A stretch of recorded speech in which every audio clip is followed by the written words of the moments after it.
예수님께서 십자가에 달려 죽으시고 장사한 지 사흘 만에 죽은 자 가운데서 살아나셨습니다. 이 지구상의 어느 누구도 죽은 자가 살아난다 하는 말을 믿을 사람이 없습니다. 여러분, 지금 어느 병원에서 누군가 돌아가셨어요. 그리고 돌아가신 분이 장사한 지 사흘이 되었는데 살아났다라는 소식이 들린다면 여러분 믿을 것 같아요? 못 믿을 것 같아요? 첫 마디가 뻥치고 있네. 바로 나올 거예요. 응? 야, 거짓말 하지 마. 날도 더운데 왜 그래? 응? 살아났는데 살아난 건 아닌데 이상한 소리를 내면서 돌아다녀. 그러면 이제 어떻게? 전세로 고향 나오는 거지. 확인할 수 없으니까. 예수님의 그 죽음과 부활을 놓고 이 대제사장과 이 사람들이 많은 일을 생각했습니다. 그 무덤 앞을 지키던 군병들에게 돈을 듬뿍듬뿍 주면서, 여러분 사실 이 군인이 경비를 섰는데 누군가 예수가 없어졌어요. 죽은 예수의 시신이 사라져 버렸어요. 그러면 그 군병들은 죽어 마땅해요, 사실은. 그런데 정반대로 돈을 듬뿍 주면서 거짓말. 너희가 잠든 틈에 시체를 도둑질하고 해서 가져갔다 그래라. 그 말이 두루두루 퍼져가지고 아주 오랫동안 퍼져나갑니다. 이렇게 돈을 주고 훔쳐갔다 그래라. 지금도 그 이야기가 떠돌아요. 야, 예수 죽었는데 그 제자들이 군병들이 조는 틈에 훔쳐갔대. 그래서 그 설을 시신도난설이라 그래요. 시신도난설. 또 예수님의 또 다른 설이 있어요. 어떤 사람들은 아니야, 십자가에 달려서 완전히 안 죽고 기절한 상태에서 무덤에 넣은 것 같아. 잘 모르고. 그래서 다시 살아나서 걸어 나와서 간 것 같아. 기절설. 아무튼 세상에서 많은 사람들이 어떻게 해서든지 우리 주님의 부활을 거짓말로 만들기 위해서 수도 없는 이야기를 만들어냅니다. 그런데 오늘 예수님께서 제자들을 만나십니다.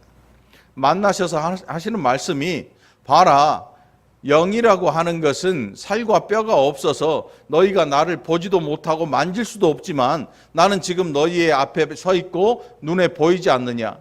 봐라, 나의 손과 발을 보아라.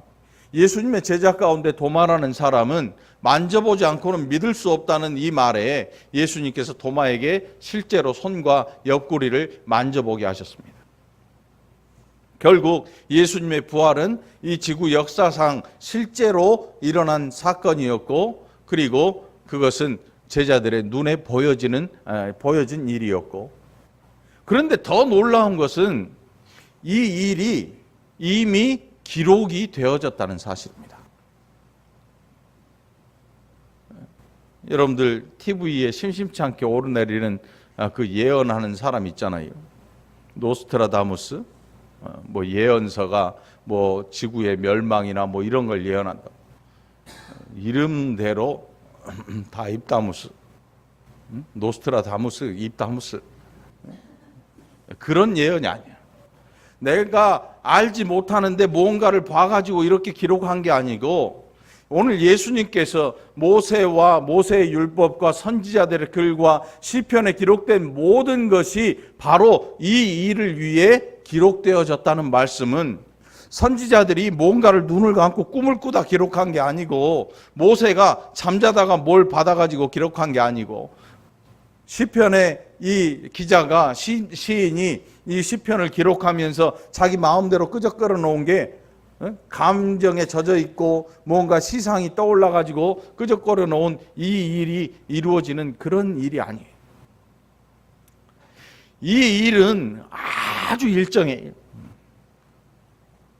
하나님으로부터 시작되어서 하나님으로 마무리 지어져요. 우리가 알파와 오메가라 그러잖아요. 알파와 오메가. 처음이자 나중이신 하나님을 표현할 때 헬라어 처음, 알파와 마지막 오메가를 해서 처음이고 마지막이신 나중이신 하나님을 표현할 때 알파와 오메가라는 표현을 쓰죠. 이 앞에 기록되어 있잖아요. 알파가 뭐 알을 파와 이런 뜻이 아니에요. 오메가 몸에 좋은 약 이야기하는 게 아니에요. 처음과 나중이신 하나님을 이야기할 때 알파와 오메가이신 하나님, 이렇게 이야기를 해요. 자, 여러분들은 신앙생활 할 때 과연 여러분에게 우리 예수님의 부활이 지금도 믿어지고 지금도 그 부활을 통하여서 우리의 부활이 보증되었고 그 보증을 서주신 분이 하나님의 거룩하신 영이신 성령 하나님이라는 사실, 이 사실을 늘 기억하고 그리고 하나님 앞에 기도할 때도 성경을 볼 때도 예배를 드릴 때도 이 부활이 없으면 우리가 아무것도 아니라는 사실을 여러분 늘 기억하고 있는지 여러분 자신을 스스로 한번 생각해 보시기 바랍니다.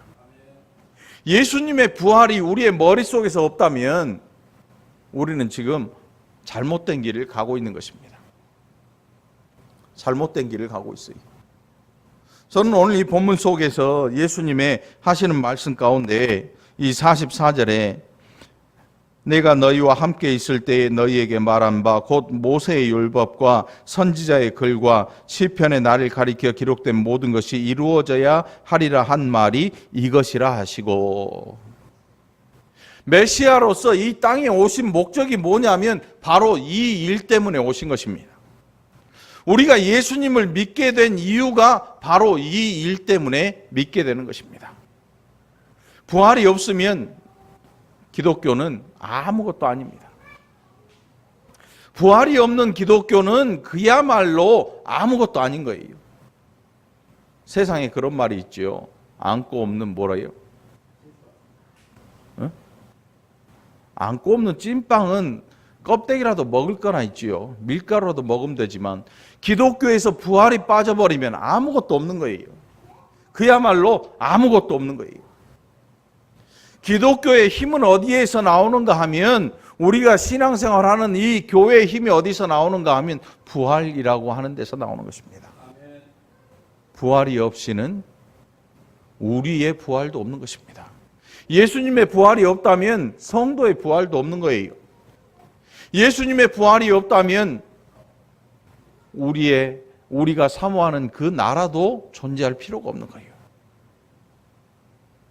오늘 여러분 신앙생활을 하는 이유가 무엇인지를 여러분 다시 한번 잘 살펴보시고 다시 한번 여러분의 신앙이 점검되는 귀한 시간 되기를 간절히 축원합니다.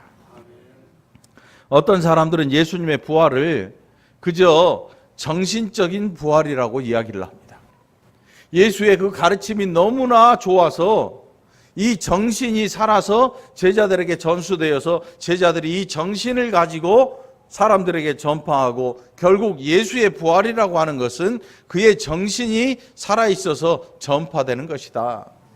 육신의 부활이 아니라 정신의 부활이다. 이렇게 이야기를 합니다. 수많은 사람들이 어떻게 해서든지 이 부활을 거짓말이다 막아보려 하지만, 그러나 그 시도는 처음에는 언뜻 힘을 얻는 것 같은데 진실은요, 여러분 가릴 수가 없는 것입니다. 아무리 덮고 덮어도 그 진실을 가릴 수가 없습니다. 여러분, 해가 아침에 어느 쪽에서 뜹니까? 네? 어느 쪽으로 져요? 해가 뜨는 것을 이렇게 아침에 눈으로 보고 있습니다. 그러면 계속 한쪽만 쳐다보고 있으면 어떻게 돼요? 해가 이렇게 넘어가 버리잖아요. 머리 뒤로. 네? 머리 뒤로 넘어가 버려요. 여름에 여러분 햇볕 가리려고 하면 어떻게 해요? 뜨거운 햇볕, 자외선 차단하고 이 햇볕 가리려면 여러분 어떻게 합니까? 요즘은 그런 분들이 없어요. 옛날에는 제가 어렸을 때만 해도 어머니들이 양산이라는 걸 들고 다니셨어요. 이 양산이 아주 고급진 거예요. 요즘 뭐 저런 일회용 뭐 우산 이런 게 아니고 이 손으로 수도 놔주고 아주 이쁜 색깔도 아주 분홍색 이런 거 촥 펴고 모자를 쓰고 말이죠. 양산을 들고 다니는 이 햇볕을 가리기 위해서. 나는 가릴 수 있지만 여러분 햇볕을 가린다고 하는 게 나 하나는 가릴 수 있지만 전 온 세상을 덮을 수는 없어요. 구름이 이렇게 지나가면 태양빛이 가려져서 사람들이 구름이 끼었다 이렇게 이야기하죠. 태양이 없어졌다 이렇게 말하지는 않습니다. 세상은 계속해서 진실을 덮으려고 합니다. 예수의 부활을 어떻게 해서든지 덮어버리고 막아보려 하지만 그러나 그 진실이라고 하는 게 너무 커서 이 세상의 힘으로는 덮을 수가 없다는 사실이에요. 여러분 한번 생각해 보세요. 얼마나 아슬아슬합니까? 이 복음이 어디서부터 시작됐는가 하면 아브라함이라고 하는 한 노인으로부터 시작됩니다. 한 노인으로부터 65세 때 부르심을 입고 자식도 없는 사람을 하나님께서 부르셔가지고 정말 여러분 거미줄 어때요? 거미줄이 강해 보이나요? 뭐 거미줄로 막 여러분 사람을 꽁꽁 묶어 놓으면 어때요? 별 볼 일 없잖아요. 이거 얼마나 연약해 보이는지 몰라요. 아브라함으로부터 시작된 이 복음이 몇천 년이 지나서 그 복음의 내용이 예수 그리스도께서 오셔서 부활하시고 승천하신 이 일로 완전한 완성을 이루게 되죠. 그러니까 복음의 내용을 이렇게 들여다보고 있으면 정말 불안하고 아슬아슬해요. 제자들 어떻습니까, 여러분? 대기업이나 뭐 이런 기업체에 이력서를 내려면 뭐 이 서울 사대문 안에 있는 대기업들 말이에요. 거기 이력서 내려면 이력서가 정말 빵빵하다, 빵빵해. 아무나 못 내요. 물론 아무나 내지만 보지도 않지요. 다 쓰레기통으로 들어가 버리죠. 뭐 학교 뭐 S대, 뭐 K대, Y대 이렇게 쫙 적어가지고 이력서를 내요. 여러분 예수님의 제자들 어때요? 정말 별 볼 일 없어요. 별 볼 일이 없으면 우리나라에 한동안 일어났던 졸부들 있잖아요. 부동산 부자들. 그분들 공부도 별로 안 했어요. 그냥 농사 이어받아서 넓은 땅에서 농사 짓고 거름지게 나르고 그냥 아무것도 생각지 않고 물려받은 땅으로 농사 짓다가 학교도 변변히 다녀보지 못한 분들이 갑자기 돈벼락을 맞게 돼요. 강남, 뚝섬, 뭐 여의도, 한강 부지 수천 평 뭐 이런 땅을 갖고 있다가 평당 그게 88년도 올림픽 시작되면서 막 땅값이 천정부지로 뛴 거예요. 만 평인데 평당 그때 한 500만 원이면 지금 얼마일까요? 만 평에 500만 원. 계산들은 참 잘하시네요. 500억. 통장으로 500억이 입금이 돼요. 생각만 해도 기분 좋죠? 500억이 입금이 촥 들어와요. 그걸로 뭐 할 것 같아요? 여태껏 이런 돈을 만져본 적이 없어서 난리가 나요. 집, 빌딩, 뭐 갖고 싶은 걸 다 사요. 갖고 싶은 걸 다 사다 보니까 자식이 밑에서 이렇게 쳐다보고 있어요. 애따 너도 가져라. 나 같이 가자. 외제차 한 3억짜리 뽑아줘. 애가 운전면허 따자마자 몰고 나가서 야 타! 그게 야타족이야. 그러고 막 돌아다니. 노란 옷을 입었어. 그래 애들이 야 오렌지 같아. 오렌지족이야 그게. 응? 그걸 흉내 내려고 색깔 비슷한 옷 입고 이제 국산 승용차 타고 다니는 애들을 이제 낑깡족이라고 불러요. 낑깡족. 흉내내네. 오렌지는 아니고 색깔은 비슷해. 근데 속 내용이 전혀 달라요. 낑깡이에요. 낑깡. 값이 다르잖아요. 그 얘기 하려는 게 아니고, 오늘 예수님의 이 모든 일을 보면 그 제자들 정말 심란해요. 우리나라 졸부처럼 돈이라도 많든가. 이 제자들이 얼마나 심란한가 하면 이력서에 한 2줄도 안 들어가. 이력서를 쓸 게 없어요. 예수님의 제자 가운데 이력서 쓸만한 사람이 가룟 유다예요. 또 누가? 의사 누가? 그 외에 뭐 이력서 쓸만한 사람이 없어요. 근데 그 제자들을 놔두시고 예수님께서 부활하시고 승천을 하셔요. 여러분, 누군가에게 뭔가를 맡기고 간다고 하는 것은 이 사람이 믿을만 하지 못하면 불가능한 일 아닙니까? 이 사람이 맡겨놓고 가야 되는데, 고양이한테 생선 어물전 맡기고 간다 그러잖아요. 야, 나 화장실 갔다 올게. 너 고양이 조금만 쥐 못 오게 조금만 지키고 있어. 갔다 왔더니 생선이 한 100마리 없어지지요. 화장실 갈 때마다 한 100마리씩 없어져요. 고양이가 홀랑 먹어 치우는 거예요. 예수님의 제자들을 보면, 아니 도대체 이 사람들 뭘 믿고 이 귀한 복음을 맡겨놓고 가시나?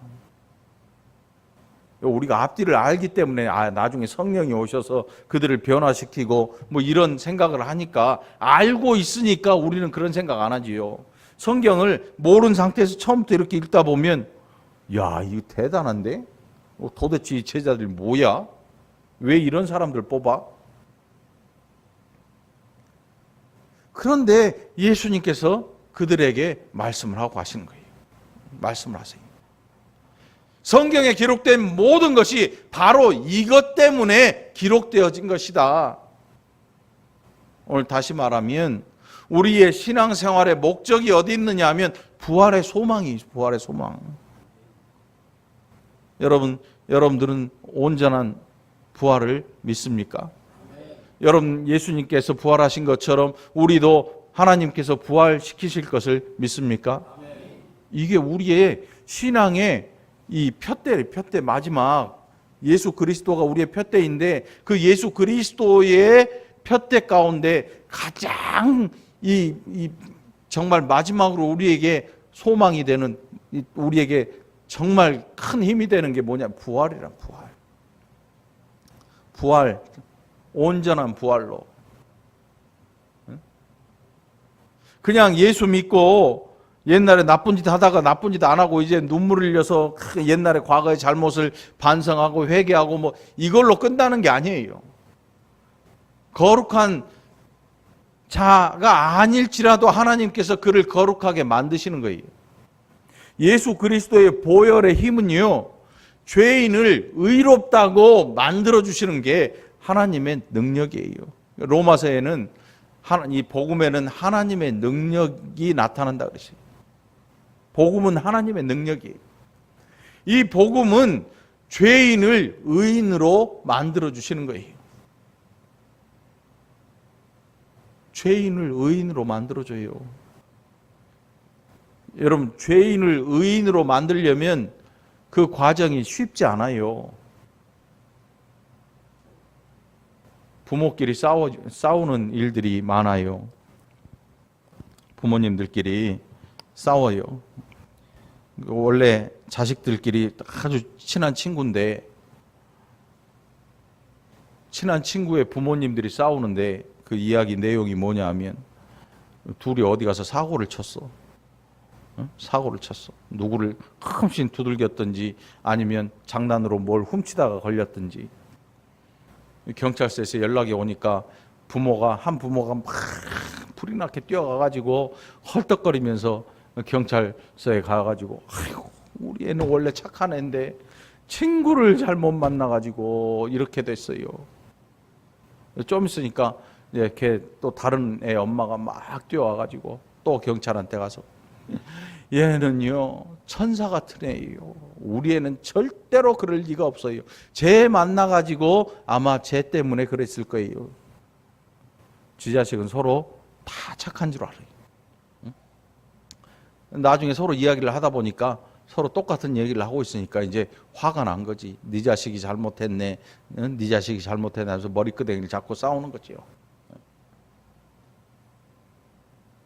오늘 우리가 신앙생활을 하면서 만일 예수 그리스도의 부활을 까먹어 버리고 예수 그리스도의 이 부활에 대한 소망이 없다면 우리는 엉뚱한 얘기하고 있는 거예요. 진실을 보지 못하고 엉뚱한 소리만 끝까지 질러대다가 아유 나는 하루에 기도를 몇 시간 하네. 아유 나는 헌금을 얼마를 했네. 아유 나는 성전 건축을 했네. 나는 교회 직분을 뭘 받았네. 이런 엉뚱한 소리 하다가 평생 흘러가고 나중에 실제로 우리에게 주어져야 할 그 하나님 나라 그리고 그 부활에 대한 소망도 없이 그저 그렇게 신앙생활 인내하다가 끝나버리고 마는 거예요. 엉뚱한 것을 믿고 있는 거예요. 예수 그리스도의 보혈의 능력은 우리를 죄인에서 의인으로 만들어줍니다. 엄마가 아무리 내 자식은 죄 없다고 해도 법정에서 판사가 망치를 들고 유죄 선고하면 죄가 있는 것입니다. 우리의 의인이 된 일은 이게 간단한 일이 아니에요. 여러분 우리가 예수님을 믿으면 다 하나님의 자녀가 되고 했다고 하니까 이 과정이 간단한 것 같잖아요. 이 과정이 간단치가 않아요. 우리 앞에서 우리에게는 그 과정이 눈으로 보여지는 과정이 아니지만 이 일을 위해서 예수 그리스도께서 십자가에 달려 죽으셨습니다. 이 십자가에 달려 죽으시기 수천 년 전에 이 일이 기록되어집니다. 이 일이 기록되어져요. 몇천 년 전부터 기록되어져서 그리고 그 기록되어진 사건이 예수 그리스도의 죽으심과 그리고 장사하심과 부활하심으로 그리고 승천하심으로 결론이 나는 것입니다. 우리가 예수님을 믿어서 죄인에서 의인이 된다고 하는 사건은 우리가 생각할 때는 잠깐의 일이지만 하나님 편에서는 이 일을 위해서 수천 년을 하나님께서 준비하시고 기다리신 것입니다. 저와 여러분의 구원은 예수님을 믿고 구원받은 이 사건은 하나님의 열심으로 이루어진 것이고 하나님의 인내하심으로 이루어진 일이고 하나님의 그 독생자를 아낌없이 내어주신 그 백성을 사랑하신 사랑으로 이루어진 일이라는 사실입니다. 여러분이 믿는 예수님을 함부로 포기하지 말기를 바랍니다. 어떤 분들은 신앙을 너무 쉽게 포기합니다. 이유가 뭐냐면 예수를 믿는 게 아니고 전도한 사람을 믿기 때문에 그래요. 누군가 사람이 전도를 해서 교회에 데려다 놓습니다. 그를 주님에게 의탁하고 그를 위해 기도해주고 그가 잘 믿음이 자라날 것을 기도해 줘야 되는데 그렇지가 않아요. 자기가 끝까지 데리고 다녀요. 그 애들 놀이 하는 때 부르는 노래 있잖아요. 나처럼 해봐라 이렇게. 그러다 보니까 실수가 생기는 거지요. 너처럼 했더니 이렇네. 너처럼 했더니 이 모양 됐네. 결국 예수님을 믿은 게 아니고 사람을 믿은 거예요. 신앙생활을 하면서 여러분 넘어지는 사람들이 누구 때문에 넘어집니까? 예수님 때문에 하나님 때문에 넘어지는 게 아니고 사람 때문에 넘어집니다. 이 사람 때문에 넘어진 이유가 뭐냐 하면 하나님을 바라봐야 되는데 사람을 이렇게 쳐다보고 있는 거예요. 끊임없이 쳐다보고 있는 것입니다. 그러니까 사람이 발을 확 걸으면 덜컹 걸려서 넘어질 수밖에 없는 것이요. 목사도 그 어느 누구도 여러분의 신앙의 이 대상이 될 수가 없는 것입니다. 우리의 신앙의 대상은 하나님이신 것입니다. 부활하신 예수님, 그 부활이 오늘 저와 여러분의 심령 속에 각인되어 있기를 간절히 축원합니다. 새겨져야 돼, 새겨져요. 돌판에 새긴 것처럼 우리의 마음판에, 마음의 이 신비에 우리 안에 예수 그리스도의 부활이 새겨지고 그 부활의 소망으로 살아가고 이 부활의 소망을 확신시켜주는, 확증해주는 성령의 임재가 우리에게 있다는 사실이, 이게 얼마나 다행인지 몰라요. 그러니까 여러분, 어떤 분들은 기도를 하면서 이렇게 얘기를 해요. 내 기도의 목적은 이거야. 우리의 신앙의 목적이 뭐냐면 저 하나님 나라예요. 이거 아니면 아닌 거예요. 이게 우리의 표대, 소망이죠. 그 영원한 그 나라, 아무도 빼앗을 수 없는 그 나라를 차지하기 위해서 지금 달려가고 있는 거예요, 여러분. 이 땅에 교회 몇 개 짓고, 이 교회를 크게 짓고, 사람들이 많이 모이는 일에 내가 얼마나 헌신을 했느냐, 이게 중요한 게 아니고, 그 보이지 아니하는 그 나라를 내가 꽉 붙들고 그 나라를 향해서 그냥 달려가고 있느냐. 다른 거 쳐다보지 않고. 이게 중요한 거예요. 오늘 여러분들의 신앙생활의 목적이 그 하나님 나라에서, 영원한 나라에서 예수 그리스도와 함께 하나님 보좌 앞에서 영원한 영광의 찬양을 드리면서 영원한 즐거움의 일에, 그 일에 참여하는, 그 일을 소망하는 저와 여러분이 되기를 간절히 축원합니다. 우리가 자칫 잘못하면 이걸 빼앗깁니다. 이걸 빼앗아가요. 자꾸 빼앗아가요. 뭘로 뺏어가냐면 세상적인 것으로 우리의 시선을 자꾸 빼앗아갑니다. 우리의 기도 제목이 좀 달라져야 돼요, 여러분. 하나님 잘 먹고 잘 살게 해주세요. 성경을 아무리 뒤져봐도 예수 믿는 목적이 잘 먹고 잘 사는 목적 없습니다. 열심히 일하고 성실하게 일하면 그에 대한 대가를 하나님께서 먹게 해주시고, 아무리 죽으라고 일을 해도 못 먹을 때도 있고, 그런데 그게 중요한 게 아니에요. 우리의 신앙생활의 목적은 내가 한 일에 대한 보상을 하나님 반드시 주셔야 됩니다.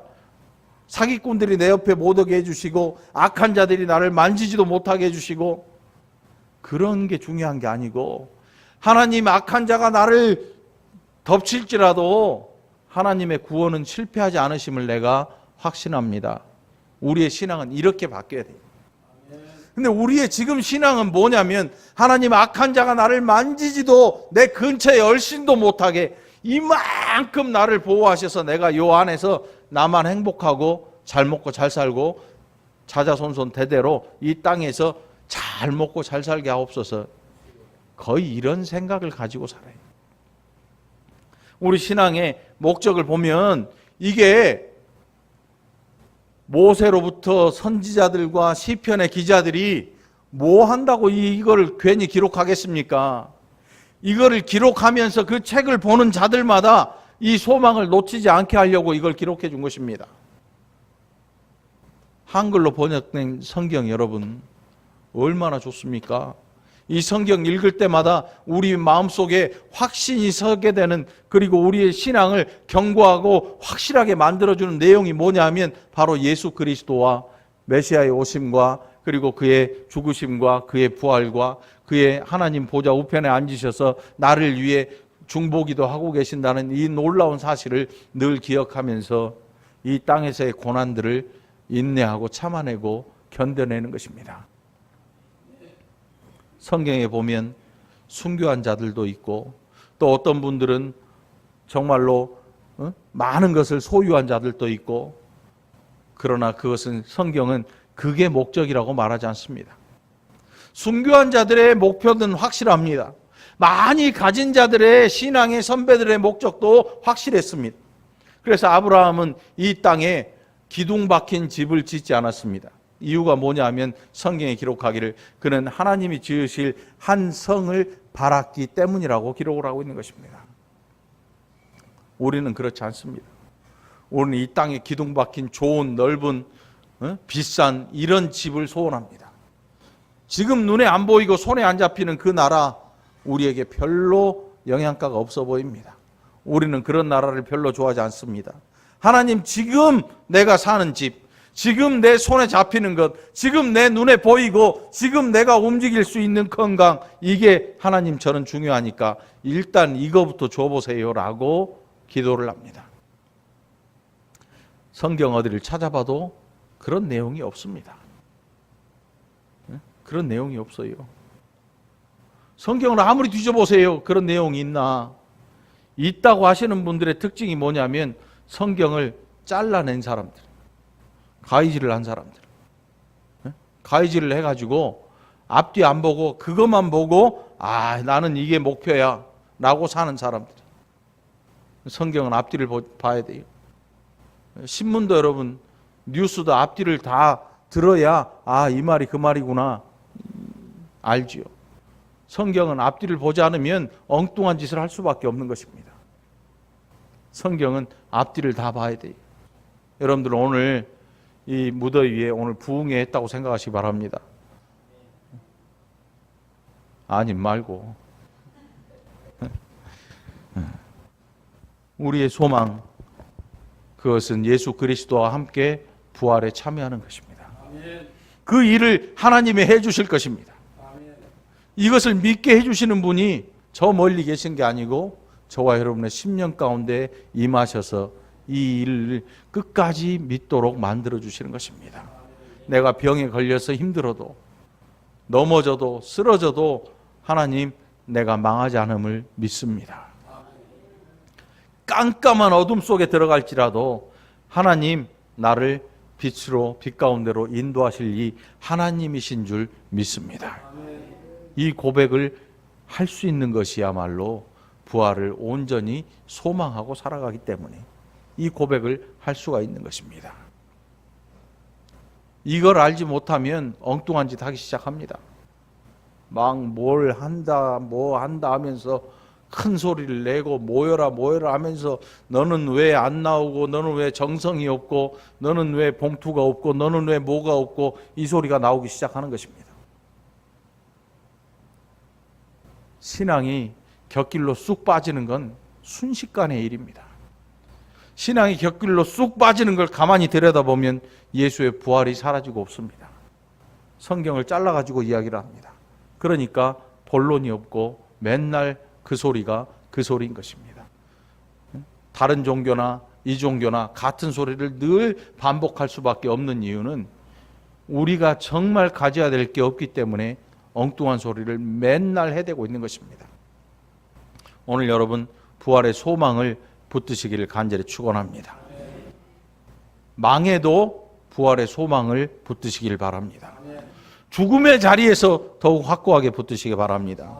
하나님이 우리를 살려주십니다. 이 믿음 가지고 이 무더위를 잘 지내고 또 여러분의 믿음도 쑥쑥 자라나기를 간절히 축원합니다. 기도합시다. 하나님 아버지 감사합니다.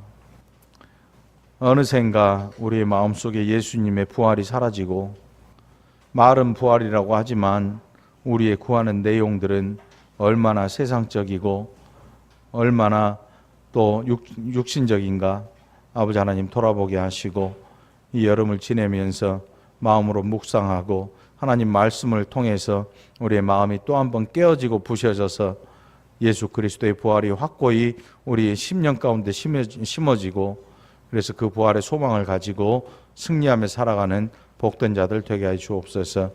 감사드리옵고 예수님 이름으로 간절히 기도합나이다. 아멘.